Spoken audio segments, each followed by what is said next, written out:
The Wrath of the Druids DLC is right around the corner, and in this video I'm going to be taking you through 10 cool things to know about it, as well as discussing some of the things that Ubisoft have confirmed that are going to be in this DLC. As an FYI, there are some spoilers in this video, and I just want to give you the heads up before we do get started. So let's kick off our number 10 countdown with a release date, and the straight up answer is we just don't know when this is actually going to come out, but we do have an approximate idea. Ubisoft have formally said that the Wrath of the Druids update will be released in early spring. Spring officially starts on the 20th of March and ends on the 21st of June, so only about a week or so away. We've also got that Ostara Festival potentially out next week, but for the actual DLC release, I'd be willing to put a little bit of cash on early to mid-April after the Ostara event, just to keep things ticking over until the Siege of Paris in June. Now, before we get to Paris, we've got to discuss some leaks coming up here, and you know as well as I do that leaks need to be taken with a huge amount of salt, particularly where they've originated from, and that's 4chan. Now, these leaks go on to say that the Wrath of the Druids will be coming in March, and this story is based around Halfdan, who's returned to Ireland in 877, but ends up getting killed by the King of Dublin, King Bard. Abel subsequently ends up becoming allies with King Bard, and this is where we see the story unfold. Now, I don't think the March release date is correct, if I'm honest, as we've just discussed, but the death of Halfdan and the alliance with King Bard does actually have some historic credibility in this particular time period. I'm going to elaborate on this a little bit more in this video, and I do think that we may find ourselves in a situation similar to what the leak actually does suggest. Now, another cool leak that we do have, and that is armor sets, which have actually been found by PC players in the game files. Big thanks to Lexar Games for showing us this armor set. Link to the video and his channel is in the description, of course. But there's potential for this to be a Helix pack,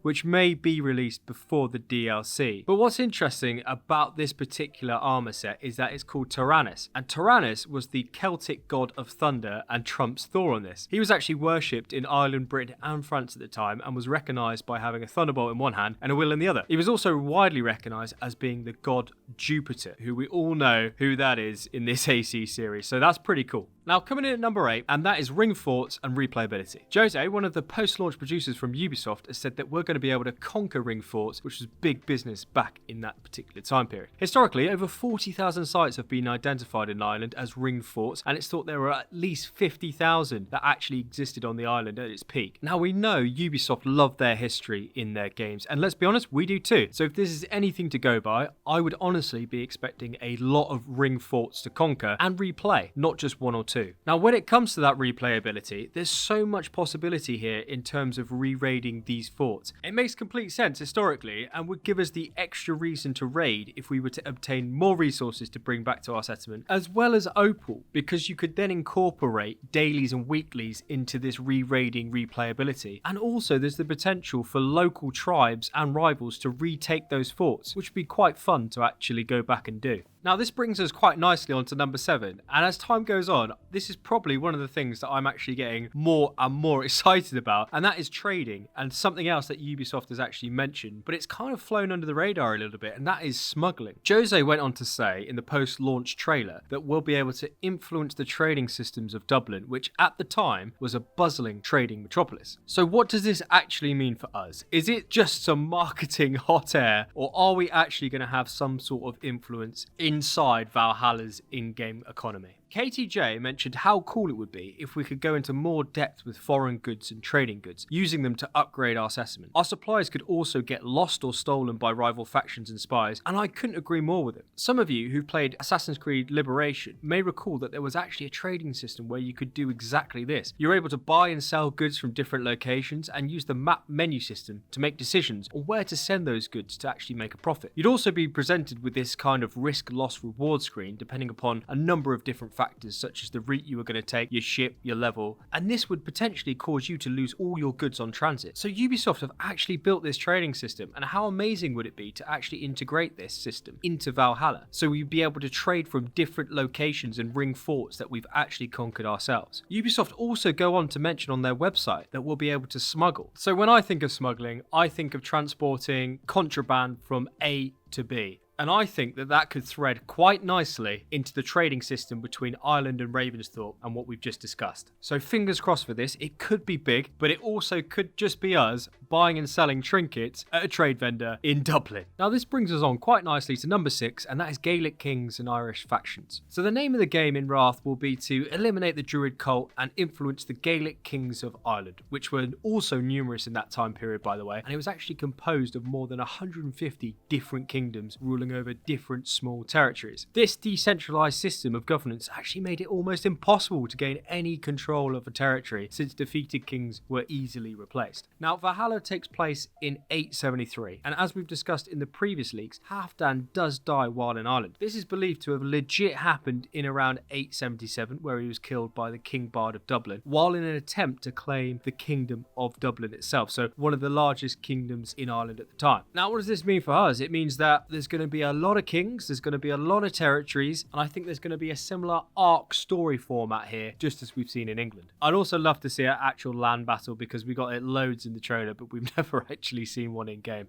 We can hope. Now before I break into the top 5, if you feel like you've got any value from the video at all, then drop it a like down below. It only takes a moment and it really helps a noob tuber like me out, so cheers. So our main rivals heading into this DLC is a Druid faction called the Children of Danu, who are believed to be the Order of the Ancients present in Ireland. Danu, by the way, is seen as the mother goddess of Irish mythology, who personifies nature, creation and destruction. Now there's a few interesting connections surrounding the Children of Danu, or as the Irish call them, the Tuatha De Danann. Bit of a rogue pronunciation there, but we're going to roll with it. In any case, they were a supernatural race and they belonged to the Irish Celtic pantheon of gods. Now at this point, I think it's pretty safe to assume that the Tuatha De Danann are the Celtic Isu and were hunting down their followers, essentially the Order of the Ancients in Ireland. Incidentally, we've already actually had a few Celtic Isu named in the game so far. We've had Nodin, or Nuada, in reference to his bow, Nodin's Ark. We've had Lug, who left inscribed granite quotes under Stonehenge, as well as Morrigan, whose shield we've managed to actually pick up from one of the chests. Now all three of these are Celtic gods belonging to the Tuatha De Danann, and I reckon we're actually going to be hearing more about them going forward. Shay also called his ship Morrigan, by the way, so more Irish connections there, which is pretty cool. Either way, we're going to be hearing more about the Children of Danu and the Order of the Ancients and how they actually connect to the Celtic Isu. If you've got any more info on this, by the way, please share it down below. I always love reading your comments, particularly about the Isu and story theories. Now coming in at number 4, and that's Isu artifacts and legendary weapons. I think it's safe to say that we will definitely be getting some in this DLC and in Paris. Now Access the Animus made an interesting observation surrounding all current Isu weapons and how they're actually somehow related to or were owned by Celtic Isu in the Tuatha De Danann that we've just talked about. This includes Excalibur, Odin's Spear, and that never-ending cauldron in Jotunheim. This really is a detailed quality video, so I've put the link down in the description if you're interested in knowing a little bit more about it. One item that we are missing though, and that's called the Stone of Destiny, which served as the coronation stone for the High Kings of Ireland. This isn't made up, by the way, this is legitimate. The reason why I know it's legitimate is because I've looked it up on Wikipedia. Jokes aside, the coronation stone of Tara is an actual thing, and according to legend, all of the kings in Ireland were crowned on this stone itself. So I reckon there has to be some sort of apple of Eden underneath it, and interestingly, the Stone of Tara is based on the Tara Hill, which at the time was the most elaborate and well-defended ring fort in Ireland. So this is going to be a massively missed opportunity for ring forts, raiding and Isu exploration if this is completely omitted from the DLC. Another fingers crossed for this one, folks.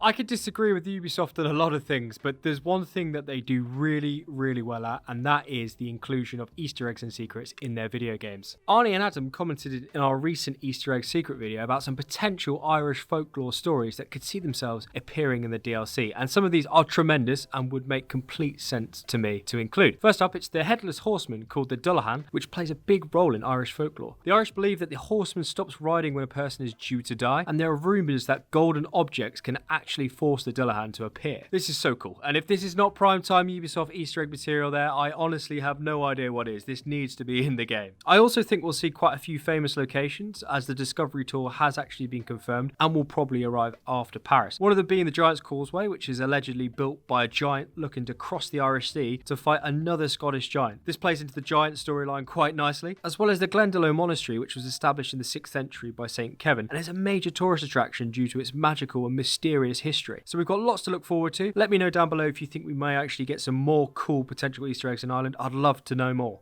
Valhalla has performed incredibly well for Ubisoft. It's their best performing game to date in terms of revenue. However, with more money comes more Helix armor sets. I'm I'm just kidding, but it's probably correct though. Jokes aside, Ubisoft have said that because of the success of Valhalla, they will be redesigning the combat system from the ground up, revamping the dual wield system in particular, which at the moment kind of feels a little bit arcadey. So if there's a perfect time to implement this new combat system, it's going to be the start of Season 2. So expect a few changes when it comes to swinging your swords, and when I mean swords, I mean axes, because we still don't have one-handed swords, and I'm going to continue making a joke in every video until we get them.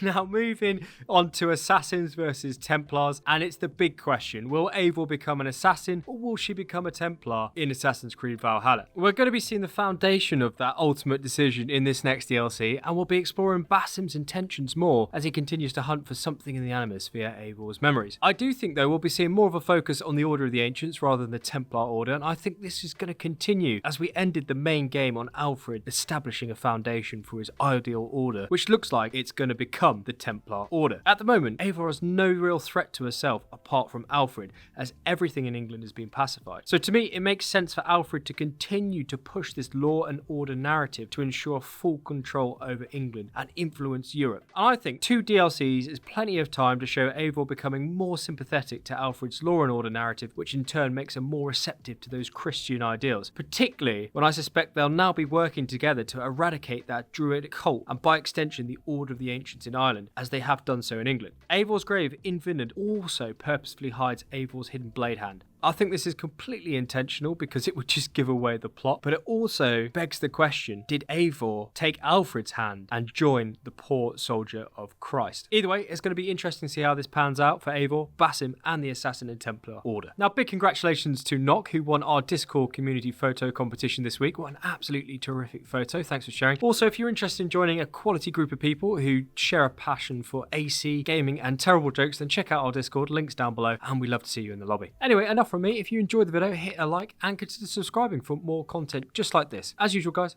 coffee's on me.